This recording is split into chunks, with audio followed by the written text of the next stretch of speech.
Korea and the United States have confirmed the date for the summit in about 2 weeks' time between Presidents Moon Jae-in and Donald Trump. Anticipation is high for the first meeting of the two leaders, both relatively new to their jobs. Hwang Hojun with this report.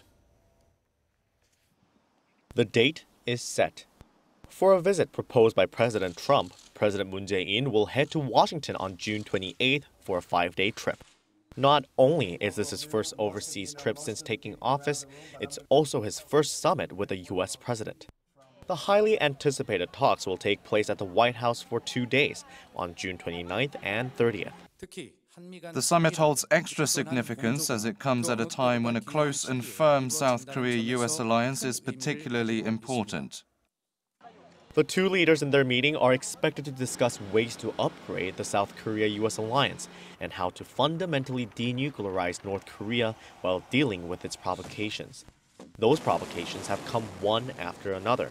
In fact, since President Moon took office in mid-May, Pyongyang has carried out 5 missile launches. Another topic high on the agenda is likely to be the bilateral free trade agreement between Seoul and Washington that went into effect about 5 years ago. The Trump administration has been pushing ahead with its pledge to renegotiate America's trade deals with other nations, and the one with South Korea is no exception. As far as the formalities go, the White House will host President Moon for a welcoming dinner, and the two leaders will appear in a joint press conference.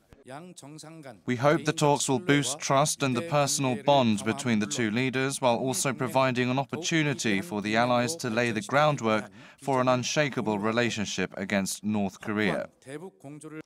President Moon is also expected to meet with other U.S. officials, including Vice President Mike Pence, but the details of his schedule are yet to be determined. This isn't the first time Moon and Trump have spoken. They've had phone conversations, and later President Moon sent a special envoy to Washington to arrange his U.S. trip and to deliver a personal letter to President Trump. However, their first meeting in person later this month will be a key test of President Moon's strength as a diplomat. Hwang Hojun, Arirang News.